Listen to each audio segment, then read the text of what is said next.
Hello friend, आपका स्वागत है आपके ऑनलाइन शिक्षण 2.0 यूट्यूब चैनल पर।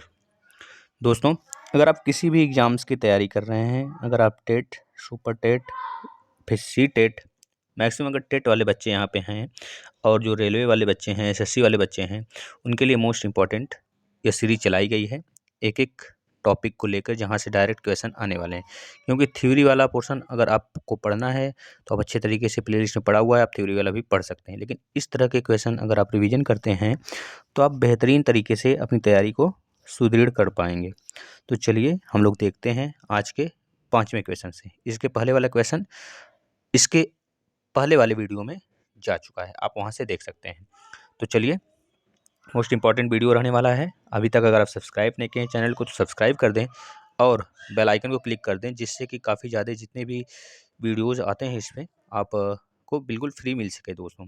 और इसका अगर पीडीएफ पाना है, आपको लेना चाहते हैं, अगर पीडीएफ लेना चाहते हैं, बिल्कुल फ्री डाउनलोड करना चाहते हैं, तो नीचे दिए गए टेलीग्राम के लिंक पे आप ज्वाइन कर लीजिए। वहाँ पे आप डेली क्विज भी कर पाएंगे और अनेकों कह लीजिए कि पीडीएफ आप पा पाएंगे, जिससे आप अपना तैयारी जो है आसान कर सकते हैं। चलिए तो स्टार्ट कर लेते हैं।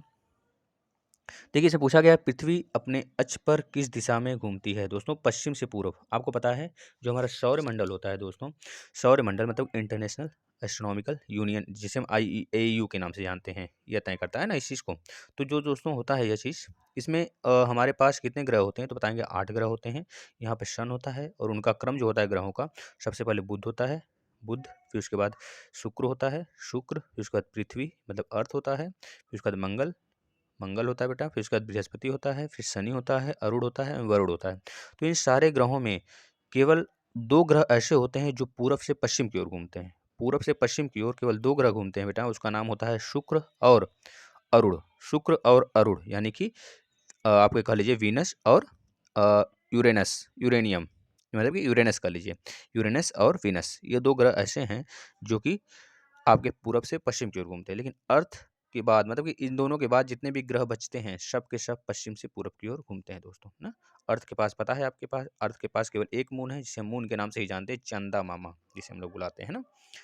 चलिए नेक्स्ट देख लेते हैं। नेक्स्ट क्वेश्चन क्या है, पूछा जा रहा है, पृथ्वी अपनी धुरी पर, पृथ्वी अपनी धुरी पर, पृथ्वी अपनी धुरी पर, देखिए नेक्स्ट क्वेश्चन, पृथ्वी अपनी धुरी पर चक्कर किस रफ्तार से और कितने समय में पूरा कर लेती है? तो दोस्तों आपको पता होना चाहिए, जो पृथ्वी अपनी धुरी पर चक्कर को करीब ये 1610 किलोमीटर प्रति घंटे की स्पीड से तय करती है और 23 घंटे 56 मिनट 4 सेकंड में पूरा कर लेती है दोस्तों। ये आपको पता होना चाहिए, है ना। तभी तो जो दिन और रात होता है चक्कर लगाने से होता है। देखिए, दो चीज़ होता है, एक रिवॉल्यूशन होता है, एक रोटेशन होता है। जब अर्थ अपने एक्सिस पे रोटेशन करती है तो उसे बोला जाता है, मतलब उस समय दिन और रात का चक्कर चलता है। लेकिन जब रिवॉल्यूशन होता है सन के अराउंड में, पूरी पृथ्वी जो है आपकी सन के अराउंड में घूमती है, 365 लगभग 366 दिन लगाती है घूमने में, उस समय ऋतु परिवर्तन होता है। तो पूछा जाता है आपसे, ऋतु परिवर्तन किस कंडीशन में होता है? तो बताएंगे जब जो हमारा अर्थ होता है वह क्या काम करता है, रिवॉल्यूशन करता है, ठीक है। जब रोटेशन करता है मतलब चक्कर लगाता है, तो उस समय आपका दिन और रात होता है बेटा, ना, याद रखेंगे। चलिए, पृथ्वी कि किस गति से दिन और रात होता है, वही घूर्णन कहिए या फिर आप रोटेशन कहिए, ठीक है, सेम बात है। नेक्स्ट क्वेश्चन, 8वें नंबर का क्वेश्चन देख लेते हैं। पृथ्वी किस गति से साल बनते हैं, मतलब कौन सी गति ऐसी है जिसको हम कहते हैं साल बनते हैं या फिर ईयर होते हैं या फिर ऋतु परिवर्तन होता है? तो बताएंगे परिक्रमण यानी कि रिवॉल्यूशन, ठीक है। चलिए नेक्स्ट देख लेते हैं, सूर्य की परिक्रमा करने में पृथ्वी को कितने समय लगते हैं? तो सूर्य की परिक्रमा करने में पृथ्वी को बेटा देखिए 365 365 दिन 6 घंटे लगते हैं। यही 6 घंटे जुड़ते जुड़ते जुड़ते जुड़ते जब 4 साल जुड़ जाते हैं, 4 छक 24, तो 1 दिन का निर्माण करते हैं। तो आप बताते हैं कि हर 4 साल बाद एक लीप ईयर आता है, लीप ईयर, जिसको हम बोलते हैं कि उसमें 366 दिन होते हैं, 365 दिन के बजाय, यानी कि जो फरवरी होता है ना, 28 दिन ना होकर 29 दिन की हो जाती है, बस यही होता है।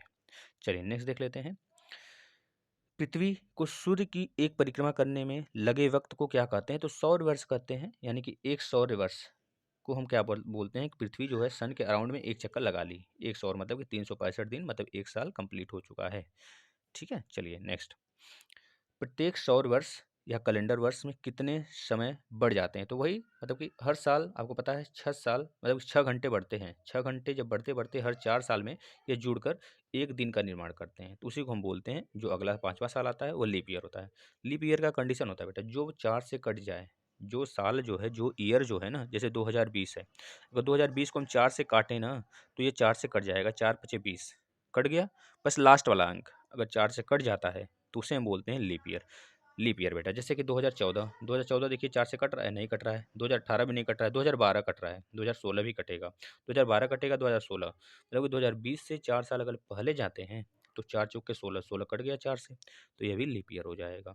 लेकिन बेटा अगर हम 1900, जो आपका 2000 के पहले वाला, 2000 के पहले 19 मतलब कि 20वीं सदी, सॉरी हाँ 20वीं सदी की बात कर रहे हैं, मतलब कि अगर 1998 हुआ, 1998 हुआ, 1997 हुआ, इसको पता करना हो हमें कि लीप ईयर है कि नहीं, इसको तब हम 400 से काटेंगे, 400 से। अगर यह 1997 पूरा का पूरा 400 से कट जाता है, तब जाके वो लीप ईयर होगा। जैसे कि 1900 है, अगर 1900 पूरा का पूरा 400 से कटेगा तभी वो लीप ईयर होगा, नहीं तो फिर लीप ईयर नहीं होगा। लेकिन 1900 के बाद यानी कि 21वीं सदी में कोई भी साल हो, अगर हम उसको 4 से काटते हैं, अगर कट जाता है तब वो लीप ईयर होता है। ठीक है, कॉन्सेप्ट क्लियर है तो आगे चलते हैं। अब देखिए आकार और बनावट की दृष्टि से पृथ्वी किस ग्रह के समान है। अब देखिए शुक्र, सन मान सॉरी शुक्र जो होता है बेटा, यानी कि वीनस, वीनस जो होता है वो क्या वो होता है बेटा, वो शुक्र जो होता है आपका, जो इसे बोलते हैं हम लोग क्या, अर्थ का ट्विन बोलते हैं, अर्थ ट्विन के नाम से जानते हैं। शाम का तारा, भोर का तारा, ठीक है, बिल्कुल चमकता हुआ स्टार, मतलब ये सारी चीज़ें हम शुक्र को बोलते हैं। ठीक है, याद रखेंगे, ये शुक्र को जुड़वा बहन भी बोलते हैं अर्थ का, याद रखें, क्योंकि इसका जो रेडियस होता है, इसका जो आकृति होता है ना, बिल्कुल बिल्कुल अर्थ से कंपेयर करता है, बहुत ही माइनर सा डिफरेंस होता है दोनों में, है ना, याद रखेंगे। इस वजह से हम शुक्र को बहुत सारे नामों से जानते हैं। नेक्स्ट क्वेश्चन देख लेते हैं, पृथ्वी को नीला ग्रह किस कारण से बोलते हैं, क्योंकि यही एक ऐसा ग्रह है बेटा जहाँ पे पानी और ऑक्सीजन, जहाँ पे ऑक्सीजन उपस्थित है, हाइड्रोजन उपस्थित है, वहाँ पे पानी तो बनेगा ही, क्योंकि ऑक्सीजन और हाइड्रोजन मिलकर ही पानी का निर्माण करते हैं, आपको पता है ना। H2O, H2O में ऑक्सीजन है और हाइड्रोजन भी है, तो दोनों मिलकर पानी का निर्माण करते हैं, इस वजह से हम इसे क्या कहते हैं, नीला ग्रह कहते हैं। चलिए याद रखिएगा इसे। नेक्स्ट चलते हैं, पृथ्वी के बाद सूर्य के बाद पृथ्वी का सबसे निकट तारा कौन सा है। तो सूर्य के बाद सबसे निकट तारा, सूर्य के बाद पृथ्वी का सबसे निकट तारा बेटा कौन है, तो बोलते हैं प्रॉक्सिमा सेंचुरी। इसे आप इस तरह याद कर लेंगे, प्रॉक्सिमा सेंचुरी, ठीक है ना, प्रॉक्सिमा सेंचुरी है, जिसे हम क्या बोलते हैं, पृथ्वी के बाद सूर्य का सबसे निकटतम स्टार। बेटा सूर्य और पृथ्वी के बीच में जो डिस्टेंस है ना, 150 मिलियन करोड़, मतलब कि मिलियन किलोमीटर कहिए या फिर करोड़ किलोमीटर कहिए, है ना, इतना है, लगभग 149.9 के आसपास में है, यानी कि हम 150 मान लेते हैं। ये चीज़ आप याद रखेंगे, है ना। लेकिन अगर अगर पूछ लिया जाए अर्थ और मून के बीच का डिस्टेंस बताइए, तो बताएंगे 3,84,86,000 3,86,000 किलोमीटर है बेटा, याद रखेंगे 86,000 किलोमीटर, ये चीज़ आप याद रखेंगे। ठीक है बेटा, नेक्स्ट चलिए, पृथ्वी का एकमात्र उपग्रह कौन सा है, तो मून है बेटा, मून आपको पता है, मून मून उसी रोटेशन में घूमता है बेटा जिस स्पीड से अर्थ घूमता है सन के अराउंड में, सेम स्पीड मून का भी होता है हमारा अर्थ के अराउंड में, याद रखेंगे। क्योंकि हमें पता है कि 30 दिन या फिर लगभग कह लीजिए 28 दिन के आसपास में अमावस्या और पूर्णिमा होता है ना, तो हम एक ही तरफ, जिस तरफ हम होते हैं उसी तरफ हमको अमावस्या पूर्णिमा दिखता है। नहीं तो फिर ऐसा हो जाता कि क्या होता कि हम केवल उजाले में एक तरफ उजाला होता, एक तरफ अंधेरा होता हमेशा, अगर वह सन के मतलब कि अर्थ के अराउंड में अर्थ के स्पीड से ना घूमता तो, है ना। तो ऐसा आप मानते होंगे, अगर देखे होंगे, अगर इसको देखे होंगे, फील किए होंगे, तो इसको पता होगा आपको। चलिए नेक्स्ट देख लेते हैं क्वेश्चन, चंद्रमा की सतह और उसकी आंतरिक स्थिति का अध्ययन करने वाले विज्ञान को हम क्या कहते हैं बेटा, सेनोलॉजी कहते हैं, याद रखेंगे। चंद्रमा के अंदर की जो स्टडी होती है, वहाँ की मिट्टी पत्थर जितने भी उपग्रह आपको पता है, चंद्रयान 2 चंद्रयान 1 ये सब क्या करते हैं, वहाँ पे जाके वहाँ की मिट्टी का अध्ययन करते हैं, पानी की पता कर लगाते हैं, बहुत सारी चीज़ें को वो क्या करते हैं, स्टडी करते हैं, जिससे हम क्या बोलते हैं, सेनोलॉजी कहते हैं बेटा, याद रखेंगे। ये क्वेश्चन पूछा जाएगा, ये देखिए टेट में भी पूछा गया है और आपके रेलवे एसएससी में तो बहुतों बार पूछा गया है। चंद्रमा पर धूल, चंद्रमा पर धूल और चंद्रमा पर धूल के मैदान को क्या कहते हैं, तो बताएंगे शांति का सागर कहते हैं। क्या कहते हैं, शांति का सागर कहते हैं बेटा, इसको आप याद रखेंगे। नेक्स्ट देखिए, नेक्स्ट क्या है, जीवाश्म ग्रह किसे कहा जाता है, जीवाश्म ग्रह चंद्रमा को कहा जाता है, मून को कहा जाता है बेटा, याद रखेंगे। क्योंकि यहाँ पे बहुतों बार लोग झूठ बोले हैं, कह लीजिए जो यूएसए हो गया, रूस हो गया, इन लोगों में बहुत ज़्यादा पहले से कंपटीशन चलता रहा। रूस पहले भेजता था कोई अंतरिक्ष यान, कोई मून पर, कोई मिशन, तो उसी के कंपटीशन में यूएसए भी भेजता था। अगर रूस जो है पहला अंतरिक्ष यान भेज दिया तो यूएसए थोड़ा सा और टाइट हो जाता था, भैया ले जाओ पहले मैन को हम भेज देते हैं। अब वो जो पहला मैन भेज दिया तो उठाकर रूस जो है पहला अपना फीमेल भेज दिया। मतलब इस तरह की कंपटीशन हर देश में होना चाहिए, जिससे कि आगे आने वाली पीढ़ियों के लिए बहुत सारी चीज़ें डिस्कवर होते चले जाते हैं। अगर कंपटीशन ही नहीं रहेगा ना तो दुनिया खत्म बेटा, इतना समझ लीजिए ना। चलिए नेक्स्ट चलते हैं। चंद्रमा किसकी रोशनी से चमकता है बेटा? आपको पता है ना, आपने पढ़ा होगा कि एक होता है एक होता है बेटा जिस जो मतलब एक अपने रोशनी में चमकता है, उसे बोलते हैं ल्यूमिनस और नॉन ल्यूमिनस। ल्यूमिनस मीन्स होता है बेटा जो खुद अपनी चमक रखते हो, उसे ल्यूमिनस बॉडी बोलते हैं, ल्यूमिनस बॉडी बोलते हैं। और जिनके अंदर खुद की चमक नहीं होती है उसे बोलते हैं नॉन ल्यूमिनस।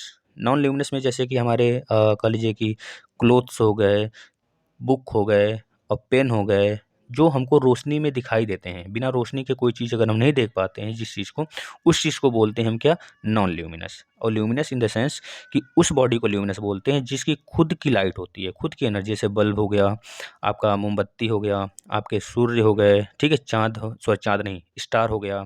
जितने भी ग्रह होते हैं बेटा ना, आठों के आठों ग्रह प्लस मून, जितने में भी सबके उपग्रह होते हैं सारे ग्रहों के, सब क्या होते हैं? नॉन नॉन ल्यूमिनस होते हैं, क्योंकि सन के लाइट्स में ही हमको दिख पाते हैं, चमक पाते हैं, है ना। इस चीज़ को आप याद रखेंगे। नेक्स्ट चलिए, समुद्र में उठने वाले ज्वार भाटा को की वजह क्या है बेटा? तो ज्वार भाटा आपको पता है दो तरीके से होता है, एक अर्ध ज्वार होता है, एक पूर्ण ज्वार होता है। तो हम यहाँ पे बस सिर्फ एक बात करेंगे।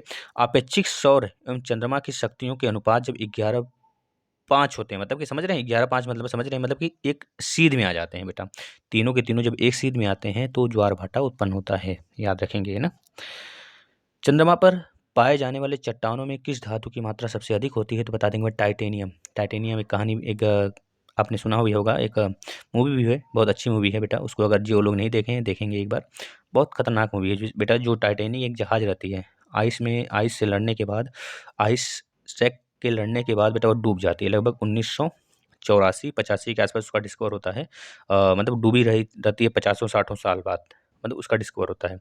वो कह लीजिए कि यूरोप से निकलकर अमेरिका जा रही होती है, बीच में ही किसी आइसबर्ग से टकराती है और वह डूब जाती है लड़ने के बाद, कह लीजिए, है ना। तो टाइटेनियम है, आप पढ़ेंगे और इसकी कहानी भी देख सकते हैं आप। तो पूरा टाइटेनियम बहुत ज़्यादा पाया जाता है चंद्रमा पर, आप याद रखेंगे। पृथ्वी से चंद्रमा का कितना प्रतिशत भाग दिखाई देता है बेटा? तो आप याद रखेंगे, देखिए यहाँ पे थोड़ा सा रॉन्ग लिखा हुआ है, आप 59% लिख लेंगे। 59%, कितना बेटा? 59%। 59% ही पृथ्वी से चंद्रमा का भाग दिखाई देता है बेटा, 59, 57 नहीं। कितने क्या लिखेंगे? 59% लिखेंगे। चलिए नेक्स्ट देख लेते हैं।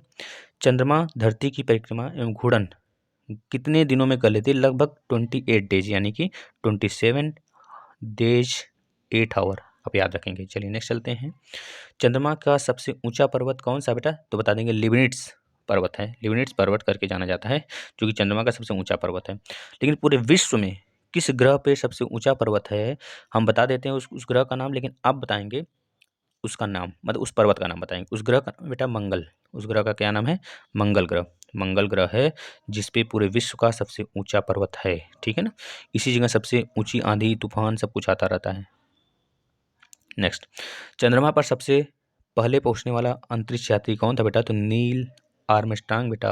अपोलो 11 इनकी यान का नाम था, अपोलो 11। अपोलो 11 था, 1969 में ये गए हुए थे, याद रखेंगे 1969 में। Edwin Eldin, sir Edwin Eldin के साथ गए थे। सबसे पहले यह इन्होंने रखा था चंद्रमा पे, अर्थ पे अपना पैर, चंद्रमा के मतलब कि कह लीजिए फर्श पर। इसके बाद एडविन लुटियन ने रखा था बेटा, याद रखेंगे ना। चलिए नेक्स्ट देख लेते हैं। चंद्रमा पर चंद्रमा पर कब अंतरिक्ष यात्रियों ने पहुंचने में सफलता प्राप्त की? तो बता देंगे बेटा वही चीज़ है जब नील आर्मस्ट्रांग गए थे 21 जुलाई 1969 को। एक चीज़ आपको बताते हैं, देखिए भारत में 2 चंद्रयान लॉन्च हुए हैं। पहला जो लॉन्च हुआ था बेटा 22 अक्टूबर 22 अक्टूबर 22 अक्टूबर, याद रखेंगे 22 अक्टूबर 2008 में।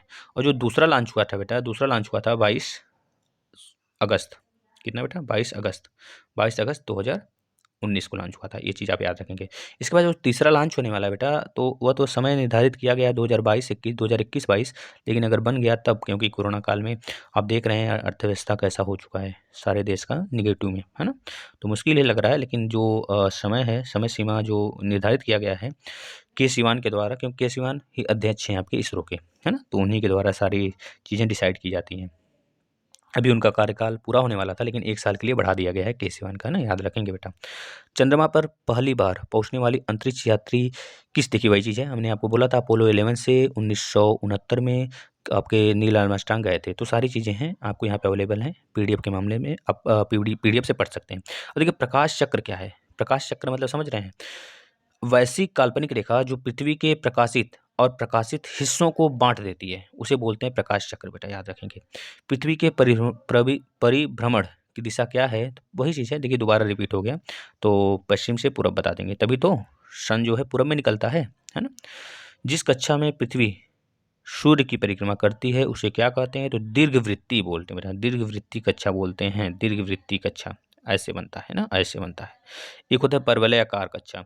परवलयाकार मतलब अगर कोई चीज़ यहाँ से उठा के फेंकें, ऐसे आए गिरे ना, ऐसे, तो वो होता है परवलयाकार होता है। जैसे किसी चीज़, कोई जहाज़ अगर उड़ रहा है तो वहाँ से अगर कोई चीज़ फेंकेंगे, अगर ऐसे पूछा जाता है यान, उड़ते हुए यान से अगर कोई चीज़ फेंकें हम, तो उसका जो पाथ होगा वो कैसा होगा? तो बताएँगे परवलयाकार होगा, है ना? चलिए नेक्स्ट क्वेश्चन की तरफ चलते हैं। देखिए एफ साइड रेखा क्या है? एफ साइड रेखा बेटा उपसौर और अपसौरिक को मिलाने वाली जो रेखा होती है ना, उसे हम क्या बोलते हैं? काल्पनिक रेखा होती है, सूर्य के केंद्र से गुजरती है, पहली बात। इन दोनों को मिलाने वाली रेखा को हम बोलते हैं एफ साइड रेखा बेटा, याद रखेंगे, एफ साइड रेखा कहते हैं ना। चलिए नेक्स्ट देख लेते हैं। अब देखिए अपसौर, अपसौरिक घटना क्या होता है बेटा? इसका मतलब है कि पृथ्वी और सूर्य के बीच जब सबसे कम दूरी होती है उसे हम बोलते हैं अपसौरिक। ये 3 जनवरी को होता है। देखिए सबसे कम का मतलब 3 जनवरी, जनवरी पहले आएगा तो सबसे कम दूरी होगा, इस तरह आप याद कर सकते हैं 3 जनवरी। और एक होता है 4 जुलाई।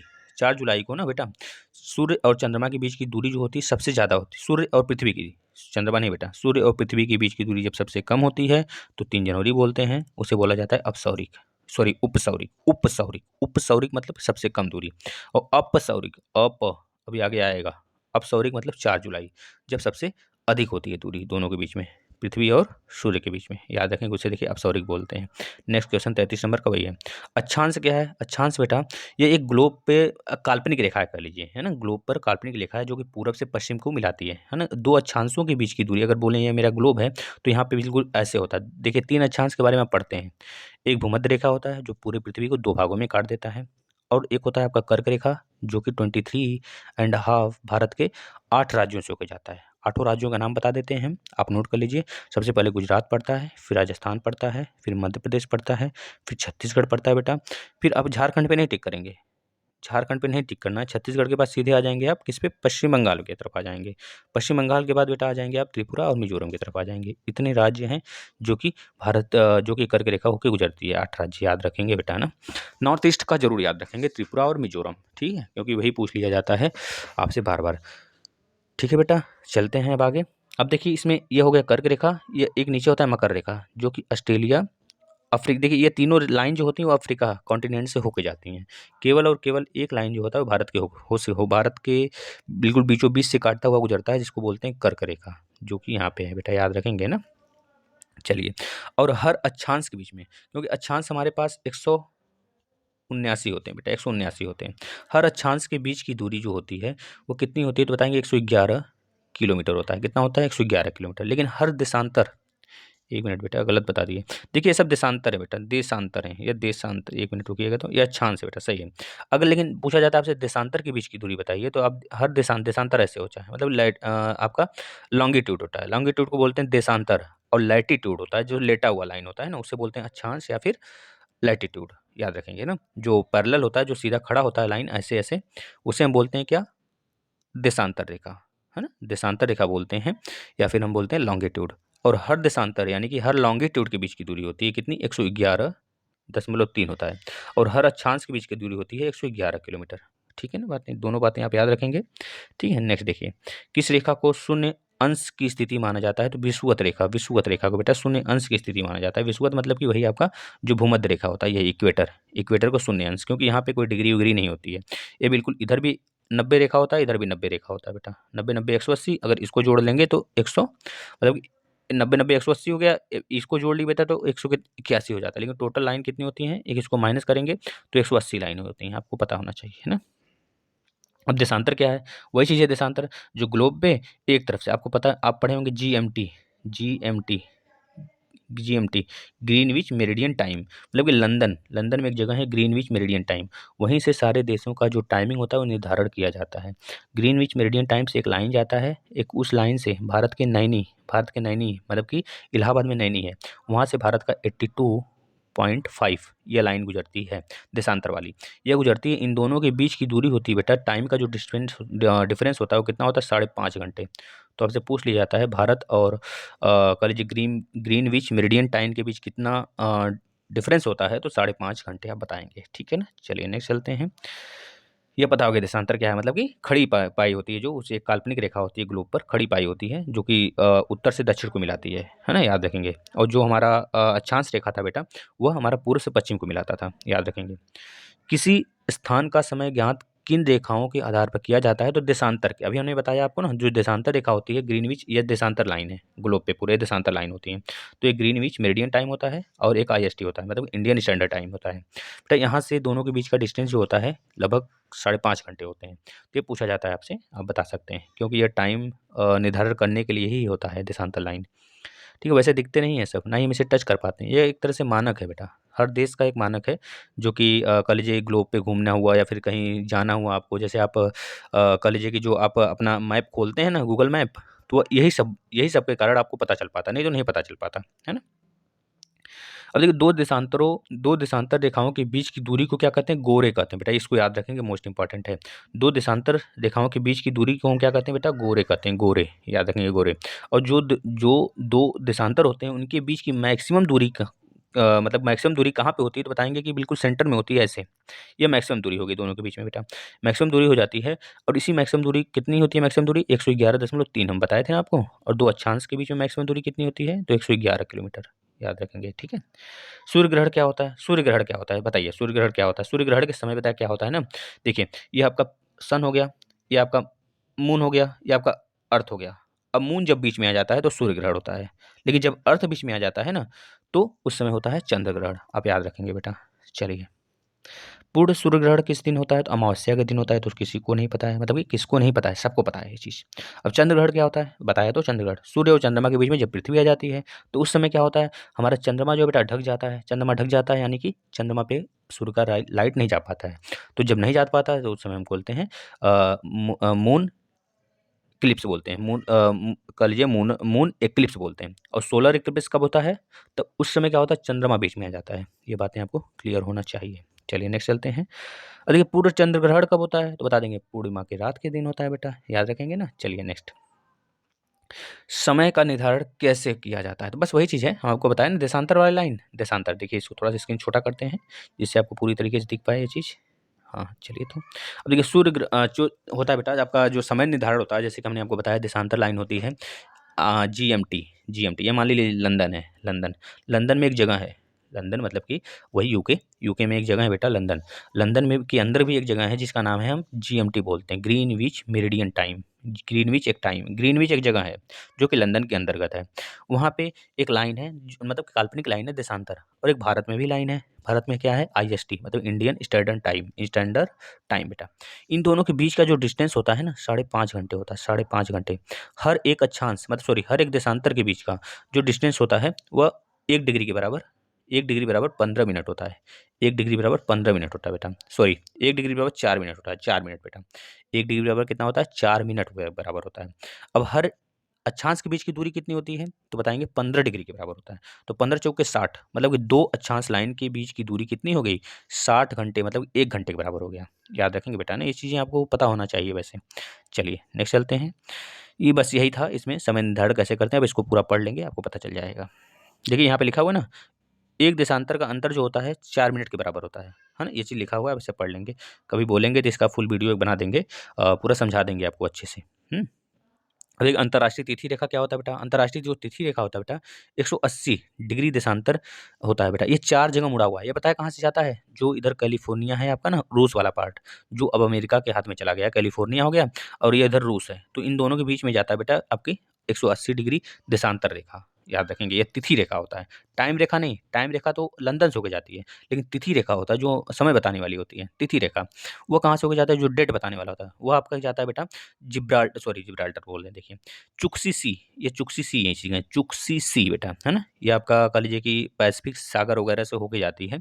एक तरफ अलास्का की खाड़ी है, एक तरफ आपका रूस है बेटा, इन दोनों के बीच से होके जाती है। जो ये लाइन है ना आपका 180 डिग्री देशांतर, तो ये पूछा गया है टेट के पेपर में भी, और रेलवे के एग्जाम, यूपीएससी के एग्जाम, पीसीएस के एग्जाम, मैक्सिमम जगह पूछा हुआ है।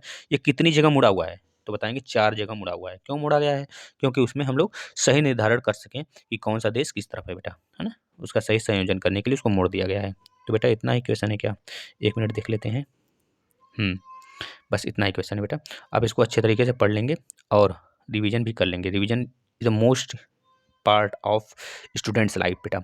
अगर आप रिवीजन करेंगे ना तभी जाके आप अपनी सफलता को ज़्यादातर पाने में, मतलब कि ज़्यादा जल्दी पा सकते हैं बेटा। तो इस चीज़ को आप याद रखें, ज़्यादा से ज़्यादा इसको रिवीजन करें। क्वेश्चन मोस्ट इंपॉर्टेंट क्वेश्चन है सब। चलिए तो हम विदा लेते हैं, और आगे आप इंतजार करिएगा ऐसे ही वीडियो के लिए।